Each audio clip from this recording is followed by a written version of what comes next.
Hey everybody, Justin White here, and you're about to listen to episode 11 of Power Forward. Our guest is Nick Gaudino, AVP of Sales. Nick has one of the most inspirational personal stories we have come across. From the death of his mother, to his family rejecting him once they found out who he really was, to not knowing where his next meal was going to come from. Nick has been through a lot of adversity in his life. Through it all, he never lost belief in himself or that he would find his true purpose, becoming a leader who could help others. Nick's emotional story comes your way right now on Power Forward. The primary purpose of this podcast series is to inform, entertain, and educate. The information, opinions, and recommendations presented in this podcast series do not constitute legal or other professional advice, opinions, or endorsements of any kind. This is Power Forward.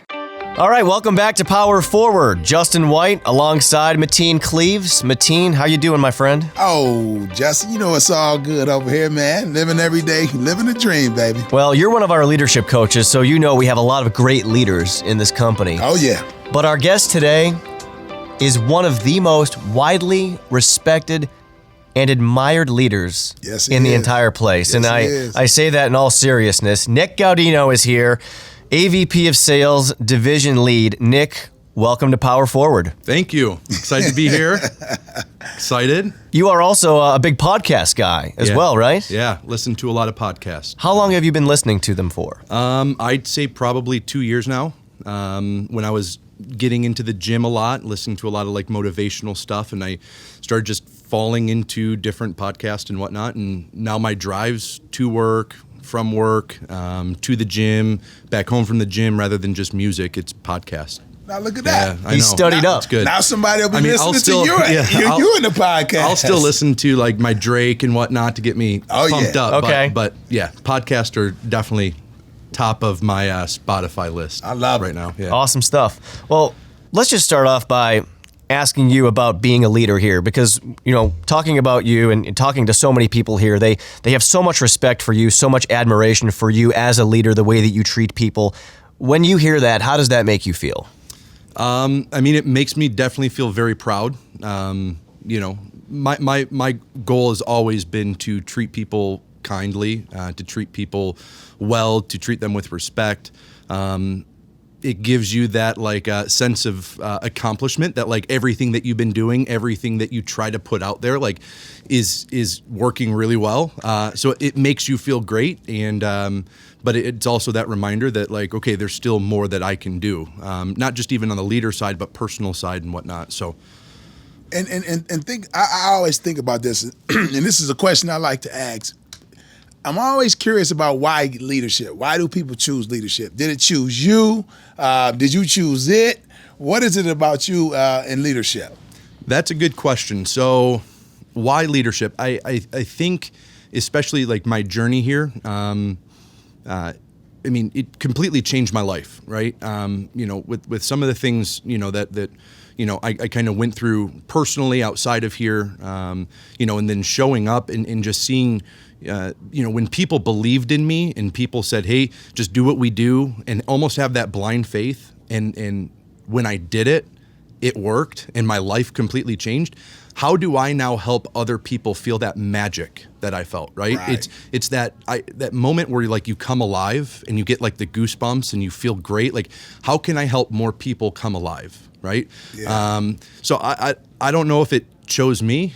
Probably. I think I've always been some sort of natural leader, especially when it comes to caring about other people. But I genuinely feel once I saw what type of magic happened here, and not only how my life changed in this building as a professional, but how it changed outside of this building, I want to help as many people experience that as possible. I love it. Yeah.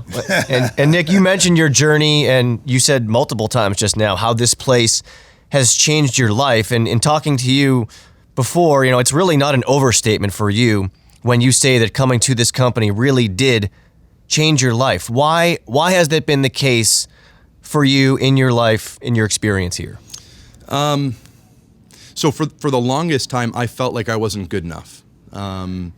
growing up, there was always this idea that I was never going to be good enough, regardless of what sense that was. I was raised in a very religious household.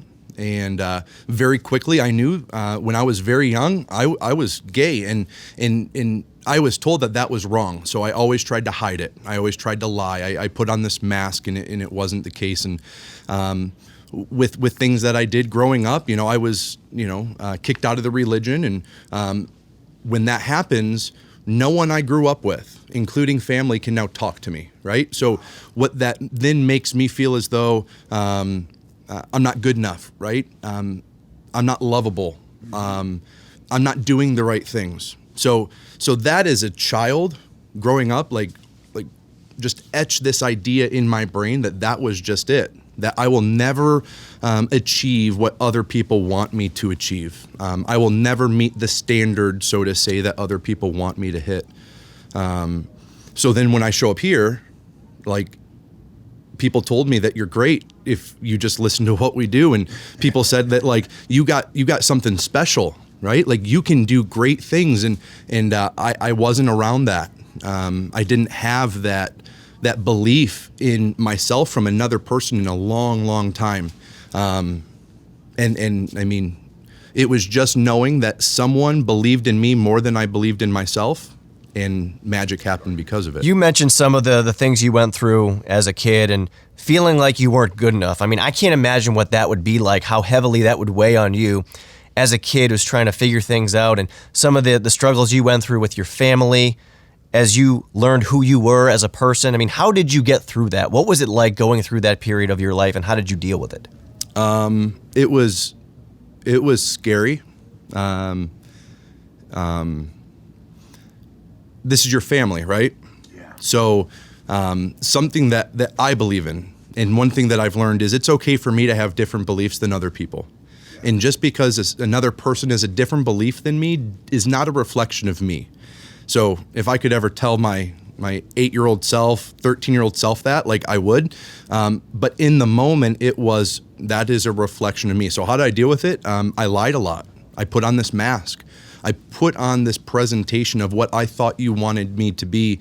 And then finally, when I got to the point where I know I just need to be happy, it was this epiphany, right? It was just this moment that I knew I was doing myself a disservice, and I kept trying and trying and trying to force something that wasn't ever going to be the case.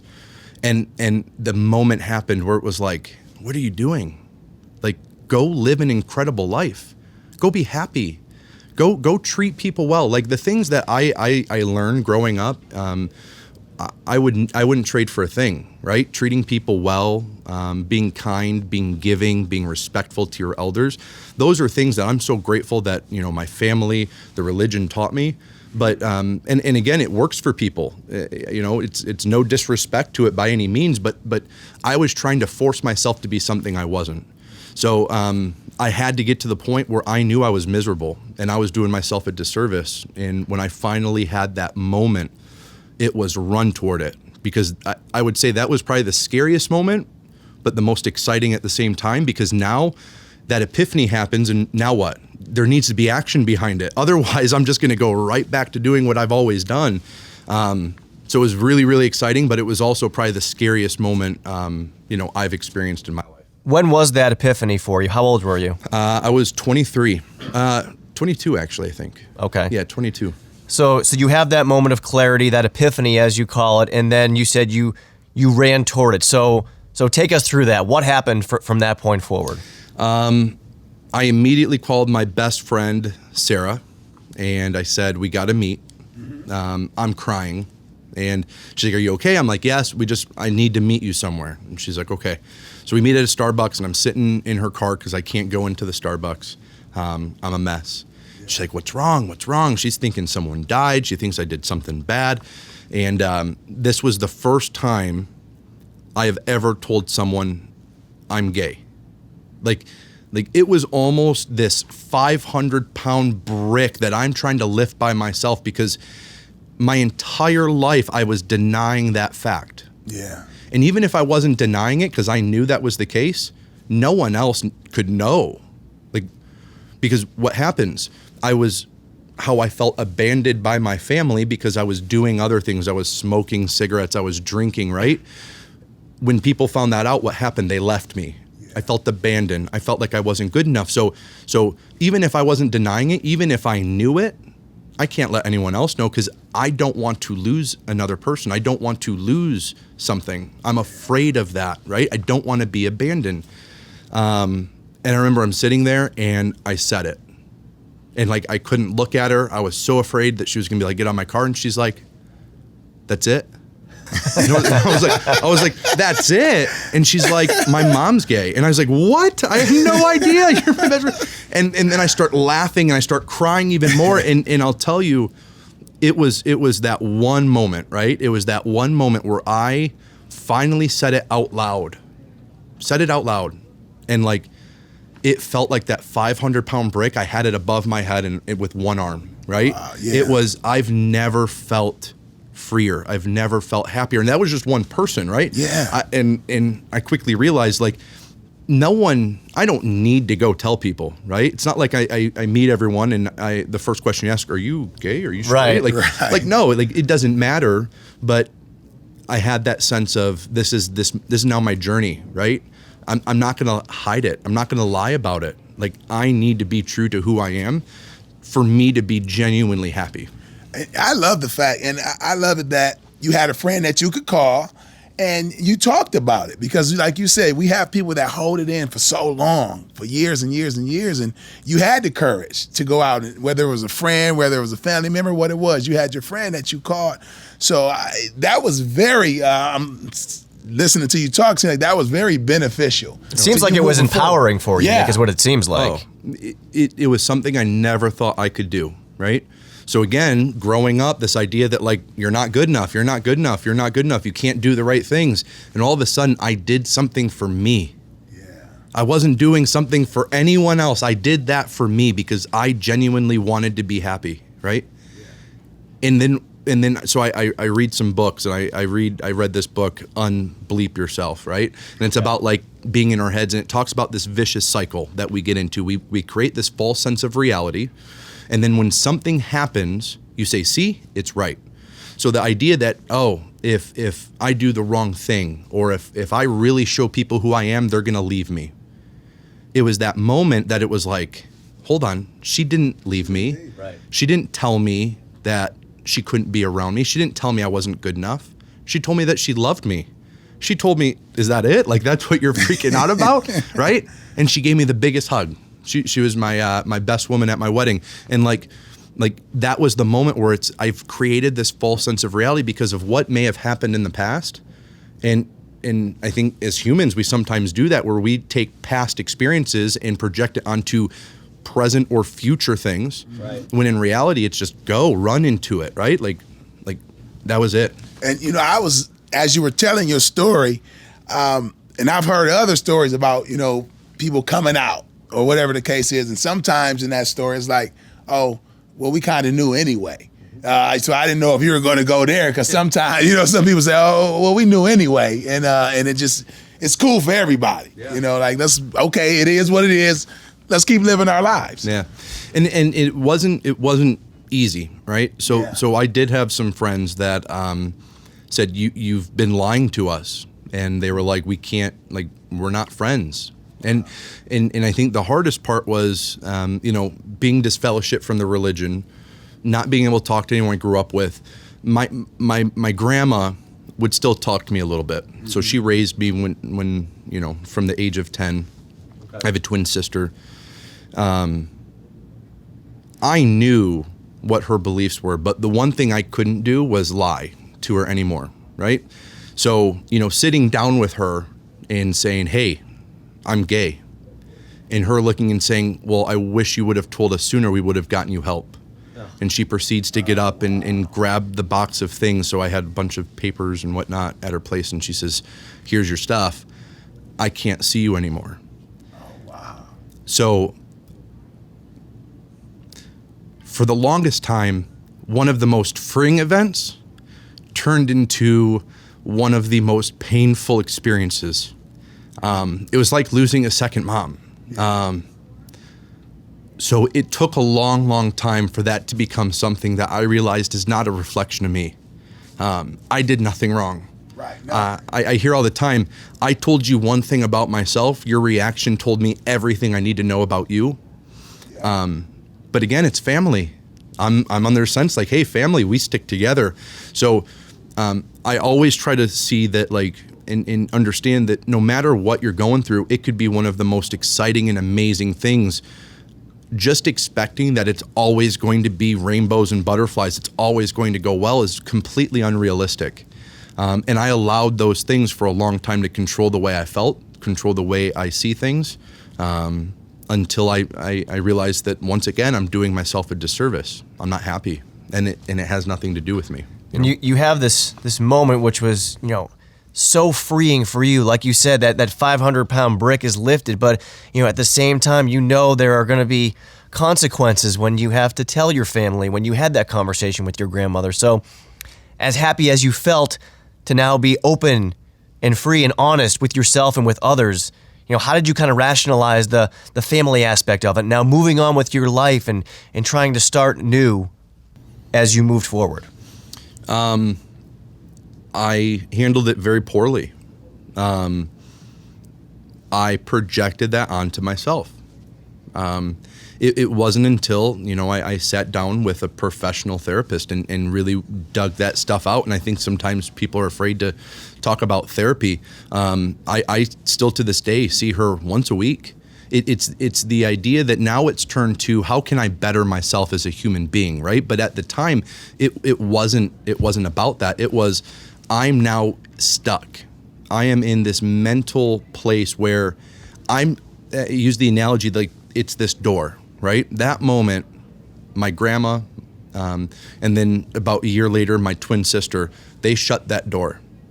And I've been standing there for years, having my hand on that doorknob, hoping that they're gonna come back saying, hey, we're back. When in reality, they shut the door.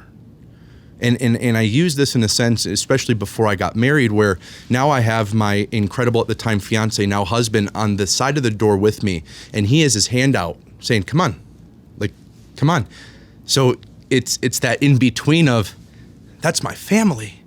I got this hand on the doorknob just hoping, but I have someone that loves me unconditionally.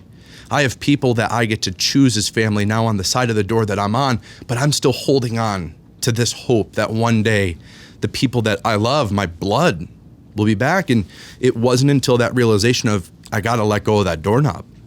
That wasn't my decision. I didn't shut that door. They did. So now I need to decide to do something for me. I need to decide to now grab the hand of my now husband and say, we're going to live this incredible life and we're going to love people regardless of who they are. We're going to accept everyone that comes into our lives. And I want people to feel as though when they are with me that like they are loved and they are good enough and they are a part of something, right? So I handled it poorly and it took a long, long time, but I had to get to the point once again where I was willing to say, I'm tired of being miserable. I'm tired of being unhappy. And I'm sorry, Nick. How did you gather yourself again after that experience, and then kind of, I guess, have your mind set in a place where you were ready to kind of jump into the rest of your life? Whether it was personally, professionally, with your career at the time, and kind of what your aspirations were and your goals were moving forward. So, I wrote a couple letters. The religion I was raised in, I absolutely respect them. They are truly people who are kind and they practice what they preach. It's not one of the things where, hey, I show up on a Sunday and I'm good, but then Monday through Saturday I can do whatever I want as long as I come back on Sunday, right? They truly live by that. So I have the utmost respect. So I didn't want to cross that boundary, because for them, they've made that decision. We have no communication. So I don't want to disrespect that. But there had to be this sense where you made the decision, but I need to make sure that I'm saying what I need to say, right? I can't now walk away from that doorknob without that. So it was a very, very emotional process where I wrote a letter to my sister. And she was the one that I felt would have been the easiest, and it turned out to be the hardest. Writing a letter to my grandma, because the relationship I had with my grandma, her raising, my twin sister and I since, we were 10, she would give me the last penny that she had. She'd give the shirt off her back for my twin sister and I. So it was very easy for me to say her reaction, I caused it, when in reality I know it wasn't. So writing that letter to make sure I let them know, in a sense, whether I sent it to them or not, I was happy. And here's the decision now I'm making, right? Here's the decision I'm doing for me. And I wrote a letter to my mom. She passed when I was 10. And I had this idea that, going up and, to the wedding, it was, she wouldn't have wanted to be here anyway. And I had people in my life remind me that you have no idea what she would have wanted, right? Right. That was 20 years ago. Right. All she knows is that 10-year-old boy that she loved unconditionally. So I almost, in a sense, had to forgive myself that I projected that onto her. So how did I get to that point? It was a lot of writing. It was a lot of emotion. But again, it was, I feel something, and it's almost that moment, and it was that choice of, do I stay in this or do I do something, right? Like, if I don't choose to do something, I'm going to live this way forever. So you pick. It's up to you. Right. And what I'm noticing from just listening to you talk is writing things out, talking to people was a big help for you moving forward in your life. Oh, 100%. I try to incorporate that into what I do today with account executives that I work with, or anyone for that matter, whether they're an AE or not. If it wasn't for certain people that I felt comfortable talking to, I don't know if I'd be in the place I am today. So how can I be that person? I might not be that person for everyone, but can I at least offer that? And offer it in a sincere way, because people can say it and oh, that's not sincere. They're just saying it because they have to truly say that. Right. How can I be that person for someone when they need it, right? Because again, for the longest time, I thought I didn't have it, but as soon as I started to see I did, and I utilized those resources, things started to change. So I want to be that for people. As a leader, Nick, I'm curious, when you are coaching people on your team, or you're talking to them or trying to motivate them, I mean, how open are you about your story and the things you went through? Because obviously there was a lot of struggle for you before the success. Oh, yeah. How open are you about that with your team? Any opportunity I have, when it's the right opportunity, I'll share it. For the longest time, I felt embarrassed. For the longest time, I felt ashamed. For the longest time, I felt as though, again, this fear of what will people think of me if I truly open up, if I truly expose who I am to the core. So I realized that that does me a disservice, but it also does someone who needs to hear it a disservice. So when it's the right opportunity, I'll be the first to, I'm an open book, right? You're going to love me, you're going to not like me, but you're going to respect me because I'm going to be true to who I am today. So any opportunity I have, I will always share it, regardless of what position they're in. And I tell you what, we, myself and Nick, we've grown pretty close. This is my guy.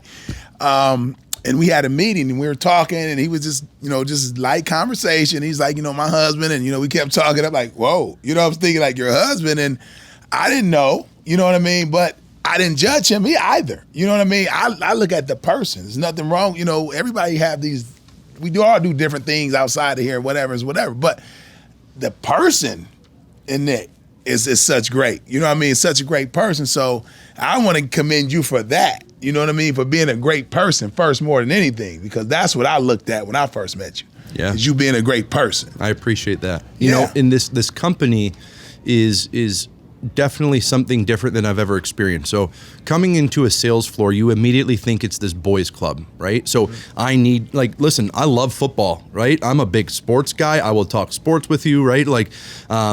But in my mind, immediately it was, you got to be cautious, right? Don't open up. Mm-hmm. This company embraces people for who they are. Right. I don't care what you do. And I realized, I don't need to go and announce it and talk about to the rooftops, but you're going to respect me based on what you see, based on my work ethic, based on the things that I do.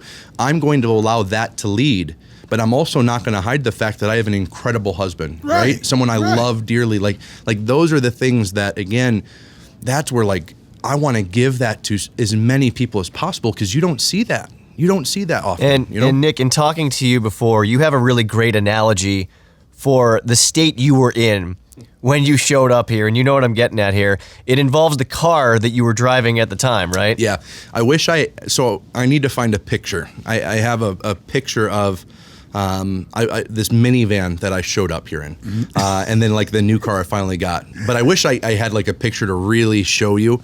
So the analogy I use is this minivan was my grandma's. She couldn't drive anymore. She got in a couple accidents, and they were like, you're not allowed to drive. Give us your license. So she's like, do you want the car? And I was like, sure, I'll take the car. I was off work for a year and a half trying to go be a paramedic, and went through some savings, and I said, free car? Cool. This minivan, so picture 24-year-old driving a minivan. That makes sense. No kids. Yeah. You know, ideal. The front left fender was tied together with a zip tie.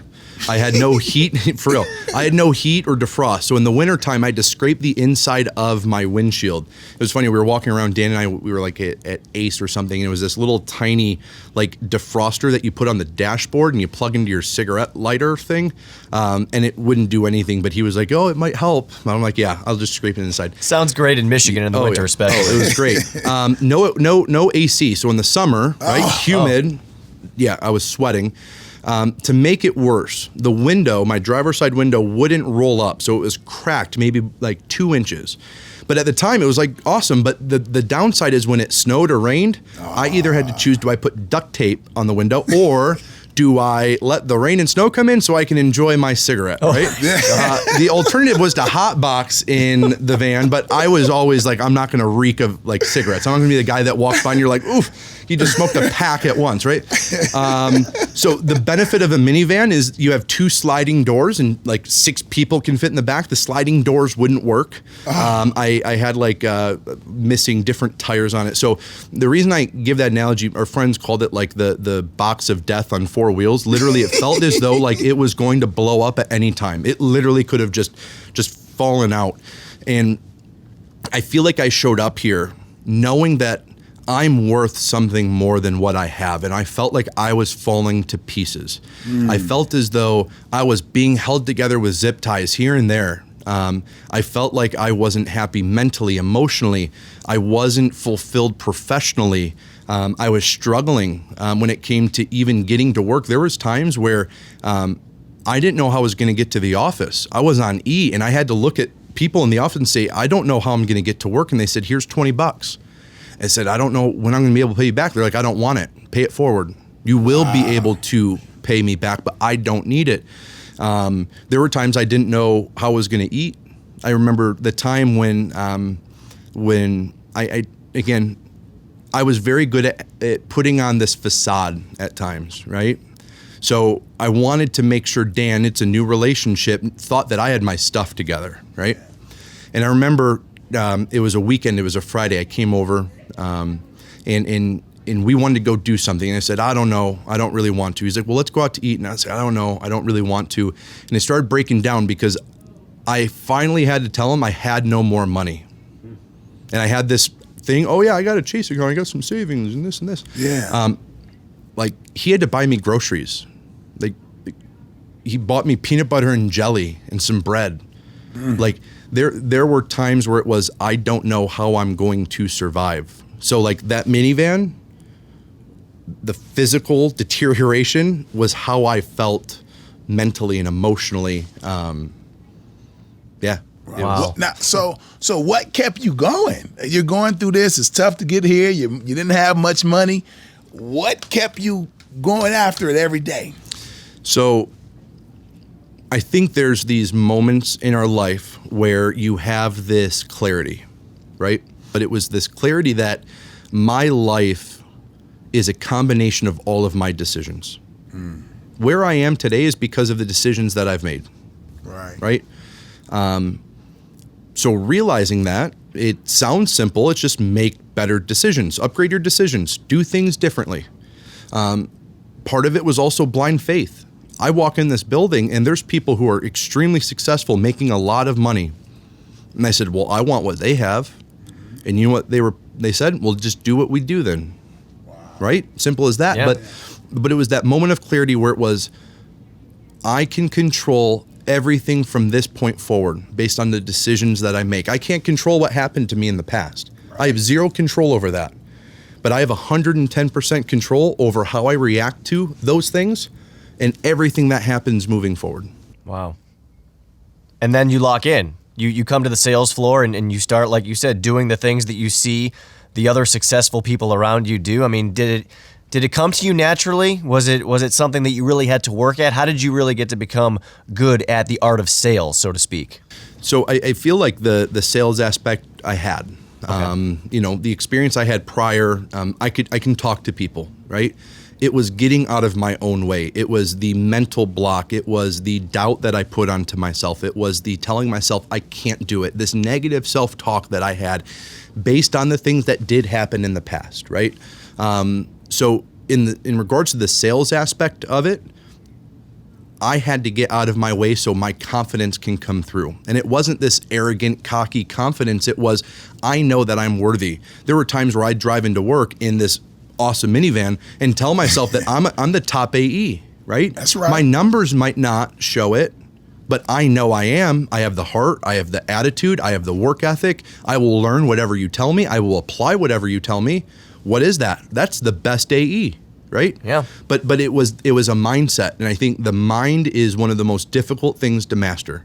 It's something that I feel, as much as you feel you've mastered, it'll always come back and almost, so to say, trick you in a sense where it's, that doubt creeps in or whatever the case is. So it was simply, hunker down, come in, keep your head down, hustle, do what they say, and start changing the way not only how you make decisions, but how you talk to yourself. That inner self-talk, that doubt, those had to change before I saw any change in myself. Right. I love it. I love the fact because some people think, well, I have to have a fancy car. And that makes them feel better just because of the car. I think it's all about you. It don't matter what kind of car you're in or what shoes you got on, what brand of clothes you have on. You make the brand. And I'm glad you talked about that. It didn't drag you down, the fact that you didn't have. I'm sure you pulled up in this parking lot, there was a bunch of nice cars. Got some Mercedes, not bad. BMWs. Yeah. I'm like, I'll drive one of those one day. And I don't, but that's fine. But yeah, right? Because it don't make yeah. you, and I love you, the fact that you talked about. Now, let me ask you this, because this is something that I want to know about. What makes a good AE? What is it? What do you have to be a great AE? You have to have purpose. Okay. There has to be purpose. So, so my purpose, and again, having leaders that were able to pull that out of me were so important. If I didn't have people that inspired me to think deeper, then I don't know if I'd be here. So, the idea is, I could walk around this building and ask, do you want to make $100,000? Do you want to make six figures? I promise you, every single person will say yes, or they'll say, no, I want to make more, right? Yeah. But that's just a dollar sign. That has no emotional ties to me, right? So what was it? And it's almost like the analogy of pulling back layers on an onion. Like, I have to go deep, something that no one will understand. So again, my mom passed when I was 10. We lived with my grandma and grandpa since we were kids. My mom is one of the strongest people I know. She got sick when we were 5 with scleroderma and Raynaud syndrome, so she couldn't dress herself. She was like 90 pounds when she passed away. She was very weak. Wow. She couldn't walk up and down stairs. She couldn't, extend her hands out. She was always cold, but she always had a smile on her face, right?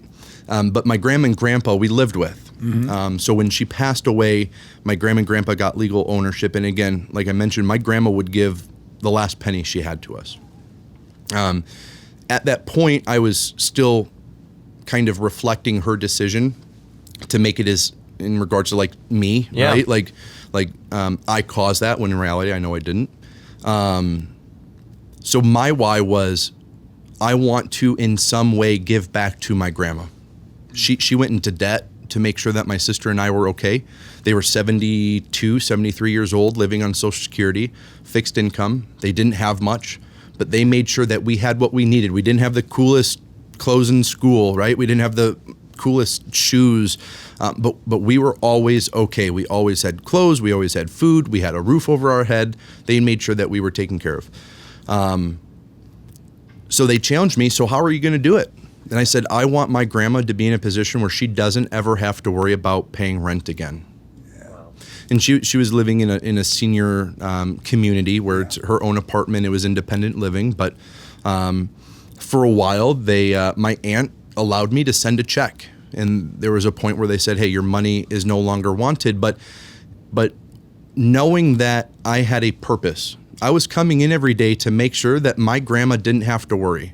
It was in an indirect way where I was able to say, thank you. I appreciate you. And I'm sorry for not being the best kid growing up, as a teenager, making your life tough. I would run through a wall for that. Mm-hmm. You can get anyone in front of me. I'm going to run you down to make sure that happens. So having a purpose, having a why, having a reason to come in and give everything, I think truly makes a good account executive, a good leader, a good husband, a good friend, brother, son. Like, there has to be some sort of purpose. Otherwise, I'm just doing it to do. And when life happens and I see a little blood and it gets tough and tears and what happens, I'm like, okay, I can't do this. Now I back down. How much does that mindset that you just talked about, play into your leadership style? Really digging in and getting to know somebody and finding out their why and helping them, if they don't know yet, helping them find their purpose in life, not just what their aspirations are from a financial standpoint, but really what their purpose is in life. Oh, I mean, it's one of my favorite things about being a leader.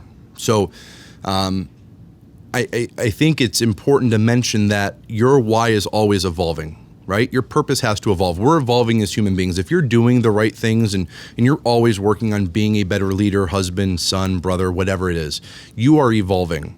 So that means your purpose and your why is going to change. So my experience was I showed up and I was a division lead, right? I'm no longer driving this minivan and I'm in a position where I'm comfortable. And I'm able to now start going on vacations with my amazing now husband. And I was able to help other people, right? And I was miserable. 6 months in, I was miserable. I started asking myself, is this what I want to do? And listen, I love what I do. But in that moment, I started to doubt myself. So I remember coming home and I was telling Dan, I'm not happy. He's like, well, why aren't you happy? I was like, I don't know. Like, my goal, I called my shot. I want to be a division leader one day. And I got here and I'm not happy. And he says, well, think back to when you were happy. When was the last time you can remember you were happy? And it was that moment of when I was helping someone else. When I was able to get out of my way and help someone else feel the things that I felt in my experience, right? The reason why I wasn't in that position is I didn't allow my why to evolve. My why was to get in a place where I'm accomplishing goals and I'm pushing myself further and I'm doing things that I once told myself you can't do and other people I thought told me you can't do. And all of a sudden I'm here. And what was it? It was about me. It was about me. And I think when it comes to leadership, it's no longer about you when you become a leader. Right? It's not the fact that I let my needs just go to the wayside. I ignore them completely, but my needs are secondary to my team, right? My team's needs are more important than mine because I always know if I'm focused on helping other people, I'm always taken care of. So I think for leadership, it has to continue to evolve, right? My why from last year is completely different than it is this year, right? It's evolving. But it's also as a leader helping others identify that why when it's the first initial you show up. And I tell people, you might be showing up in the minivan that I did, or you might be showing up in a Porsche. You still got to know what your why is. That's right. What's your purpose? Yeah. You can show up in a great situation. What's your why? Because I can tell you that person who has the purpose and has the why driving that minivan is going to be more successful than the person showing up in a Porsche. Exactly. Right? But then it's also as people grow within the company, because we give them this opportunity to be amazing and to change their lives. As leaders, we also have to encourage them. What's next? What's the big picture? How is your why evolving? What's your purpose going to? Because at some point, there's only so much that I can ask for, right? There's only so much that I can have. So what are you doing it for then? Right. What's that passion? What's that drive? I love it. And for our listeners, I hope you rewind this segment back and forward so many times, because you want to feel gratification. You want to have a great feeling. Help someone. Help someone. What a great feeling. So it's funny listening to you talk. I mean, you could have said, I have money. I can go out and buy this and this and that and that. But you get so much gratification out of just helping people. What a great feeling. Yeah. If it was about money, I could just stay an account executive. I could just sit at the end of the row and hustle and make as much money as I want, help some people around me when I need. But listen, for people that is their focus, that's okay, right? Be the best AE you can possibly be. My experience was different, right? My experience was when I showed up here, I felt as though I had nothing, and this company changed everything. Everything. My confidence, the way I felt about myself, my financial situation, my relationships, not just in this building, but outside this building. So it's like, who am I to keep that gift for myself? Like that's selfish. Right. And I'll tell you a couple experiences. I have an AE who's in my division. Once again, when we first started working together, he had a really, really hard time, single father, paying for Christmas gifts for his daughter. And I remember 2 years later, him walking up to me saying, I bought everything that my daughter put on the list for Christmas. Oh, man. Now listen, I have zero interest, right? Like I'm not getting anything financially, physically out of that. Right. That is better than winning the jackpot, in my opinion, because again, his life changed. He was able to give something to his daughter that he couldn't once give. And now to see him want to help other people do it, like that's the magic about being a leader. Yeah. That's the magic. Yeah. And to me, Nick, it really goes beyond being a leader. It's just how you interact with people, right? I mean, your day-to-day interactions with people, whether they're on your team, whether they're anybody else in this building, right? And you obviously have plenty of experience in your interactions with people throughout the course of your life and the way that, those experiences have made you feel. So let me ask you this. When you are talking with somebody, whether it's business related or not, what is your goal in those interactions? When that person walks away, what is your goal from those conversations? I want them walking away feeling great. I want them walking away feeling as though I'm in their corner. I want them walking away feeling as though I truly care about them. I want them walking away feeling happier, less stressed, more focused, more determined. Because think about it, we all have those people in our lives where when I'm interacting with you, when I walk away, I'm like, oh man, thank God that's over, right? or like you see them walking your way and you're like, how can I beeline down a different row so I can avoid it? Or the person that always complains, the person that's always negative. It's like, man, I'm sure there's something good going on in your life. So we all have those people in our lives where I walk away feeling poor. I walk away feeling bad and whatever. I want people to feel great because, again, I know how I feel when I interact with people. When I walk away and there's a lasting impression, those are people I want in my life, and I want to do the same thing for You keep others. mentioning care. You keep care. And it's funny, we talked with Matt Ishbia, our CEO, and he talked about the people. So, and you're in a position of leading people. So, what is it? Because sometimes we have people that's experts. They know their craft. They're super smart, but the care factor is not there. In my opinion, I think to be a great leader or to lead people, you have to care about them first. What is your take on being an expert at your job, on the care factor and leading people? How do you balance that? What is it about it? Yeah, I think whatever you want to do, be the best at it, right? So there could be an expert. For example, I know sales, so I'm going to use it as an example. Okay. You could have the best account executive, the best salesman. That doesn't mean that they're going to be the best leader. Right? Just because you're really, really good at what you do doesn't mean you can't inspire, you can motivate, you can help other people change their lives, and that's not a bad thing. Mm-hmm. But it's knowing your lane, knowing what you're good at. I was never the top guy. I wasn't the top producer. I was never going to be the top producer. But what I had more than others was this need. I think it's just this like inner pull of go help someone else, right? It's not, and I think you asked earlier, was it a decision? It's that instinctual thing that says, this is what you're here for, right?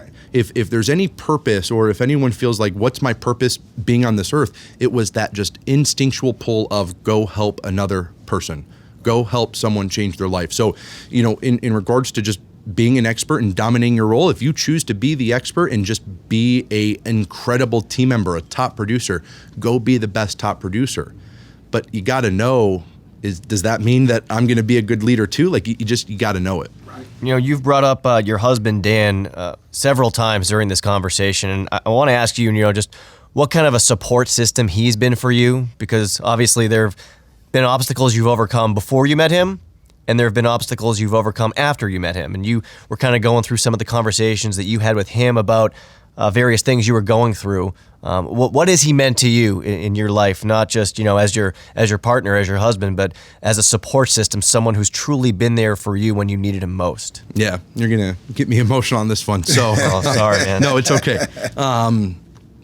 So we couldn't be more opposite. He is a analytical thinker, 10 steps ahead, and I am an emotional guy.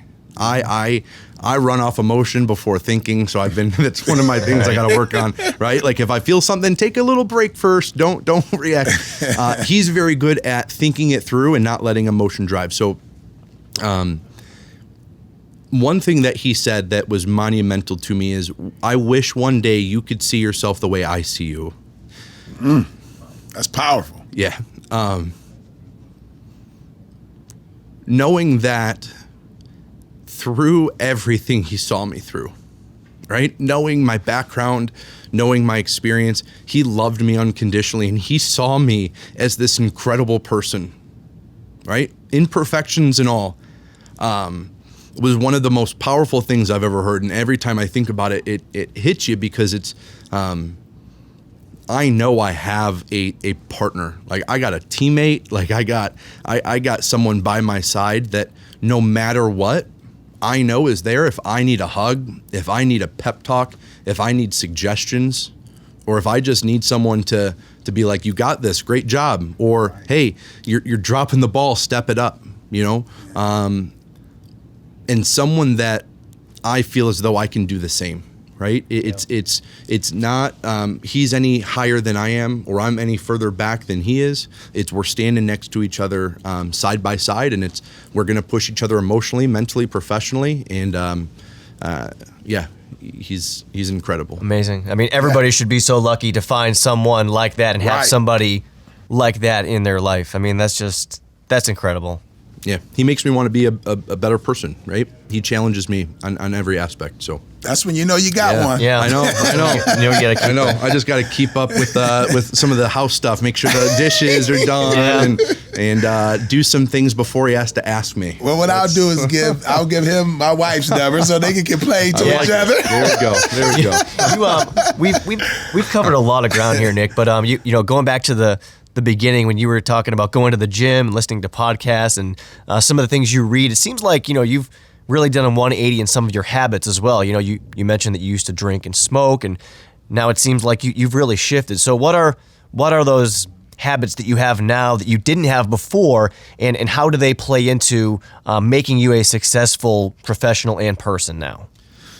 So I think to start, you have to almost reprioritize, right? Like there are times where, we'll go out, we'll have a few drinks, we'll have some fun, but I value my time at home. I value my sleep. I value my quality time with Dan.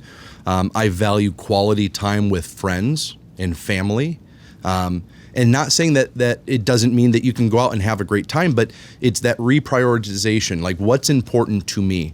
In regards to those decisions, again, like my life is a culmination of my decisions. If I want to be truly happy, one of my goals this year is to be a more whole Nick, right? I think we put down like I want to go to the gym and I want to do this, but what does that really mean? So for me, I started writing a bunch of stuff, and I want to feel genuinely whole. I want to feel fulfilled in every aspect of my life. So I think the first thing is starting with gratitude every single day. It's very easy for me to wake up and always point out what's wrong and what I don't have, versus waking up and immediately finding 3 to 4 things that I'm grateful for. And to start, sometimes it's tough. Sometimes it has to be the obvious. I have a house and I'm alive and I can get to work and I have a job. Great. I don't care if it's 4 basic things. Start with something. I think setting an intention for the day is super important. Like, what do I want to accomplish? Because again, it's about how can I impact others? How can I help other people?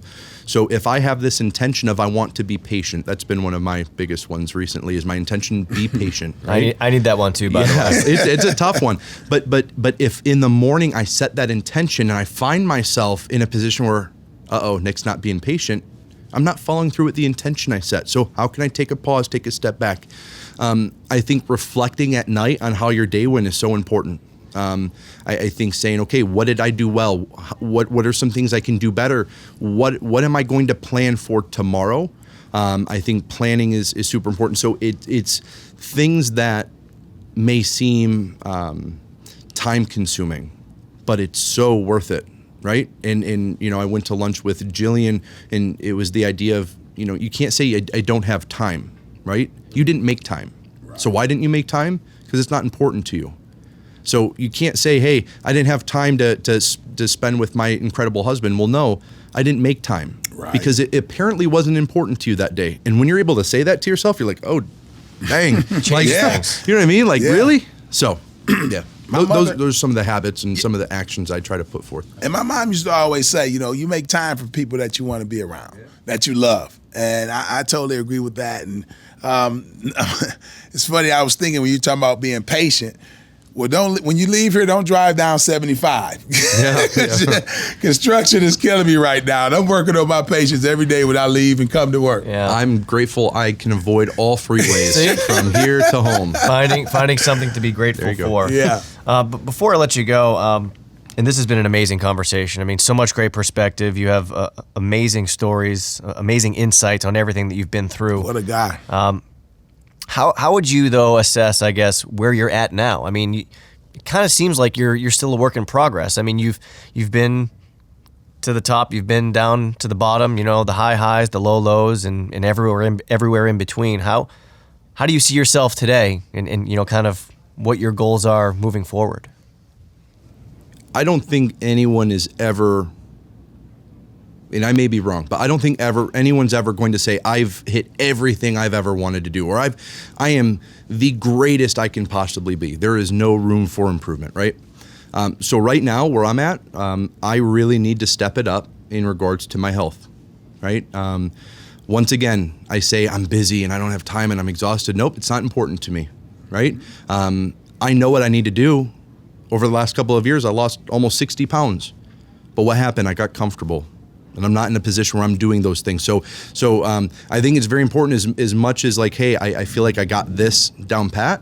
There's always those things that I don't, and I need to recognize it, and I need to be honest with myself. And if it's truly not important to me right now, I can't walk around and say, oh, I want to, I need to. Like, no, it's like, own it. Right? Until it's a non-negotiable, I'm not going to do it. So yes. I feel like that's my biggest focus right now. That is the area of my goals, personally, professionally, that I'm not doing the best job at. And I have people surrounded around me that hold me accountable to it, that call me out on it. My big focus professionally is how can I help as many people get promoted this year as possible. I think having, I lead the DEA division. Having the DEA planted throughout the sales floor is one of the most rewarding things, knowing that it doesn't matter if I have the top producing team, and I'm very competitive, so I want the top producing team, but knowing that you've cultivated leaders throughout this building, makes my job so much more fulfilling than it would be just being number one month in, month out. So that's another focus of mine on the professional side, is how can I cultivate as many leaders as possible. I think I want to work for Nick.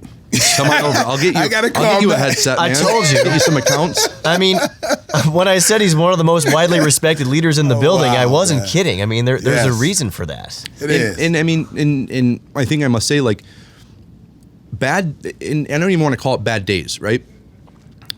We have moments where we digress. We have moments where this doubt comes in. We have moments when we can get in dark spots, right? Yeah. So it doesn't matter how long anyone's been doing it. It doesn't matter what the experience is. Like, there's always going to be a time where that happens. My goal is, when it's happening to me, can I catch it faster than I was or did before? And am I taking action to change it, right? I can completely control how I feel. Right. If someone does something to me, that doesn't mean I need to feel a certain way. Right. I get to choose that. If someone says something to me that I don't like, I get to choose how I react, right? If there's something that happens that's completely out of my control, I get to control the way I respond. And then when it comes to other people, when I notice that within other people where, man, I'm in a funk, I'm in this cloud, you're not having a bad day. Get out of your head. Right. Come on, get out of your seat. Let's go walk. Let's go walk. Let's go talk. Like, if you need to talk and you need to vent, I'll be your vent guy. We'll go get a coffee. But at the end of the day, we're going to walk away and your head's going to be back in that game, right? So I don't think it's ever perfection. I don't think, I mean, Matt's a beast, but I'm sure he has those people around him to say, hey, like, you need a little pep talk, which, again, I don't know. Like, I'd go to Matt for a pep talk any day, but it's the idea of, are you surrounding yourself around people that can help you step it up, get out of your head? And are you doing that for yourself and not allowing it to be, just something you live with? Well, this has been unbelievable. I mean, just amazing perspective from you. I can't thank you enough for sharing your story. And Mateen, you and I obviously know Nick, and I truly hope that, every other person in this building, and we have a lot of new people here since we're hiring like crazy. I hope that each and every one of those people gets to meet you and interact with you, because you will be a better person after walking away from an interaction with Nick Gaudino. Well, that's very kind. I always tell people we have benches at our desk as DLs. I always tell people you always have a spot at my bench. So always happy to meet anyone. Offer accepted. Yeah, always. Definitely. Nick, great stuff, man. Really appreciate the time, and thanks again for sharing with us. Thank you both. It's been awesome. And thank you for listening. To make sure you never miss an episode of Power Forward, subscribe wherever you find your podcasts and leave us a review. And look for another new episode coming your way 2 weeks from now, featuring more inspirational stories of success. I'm Justin White. We'll see you next time on Power Forward.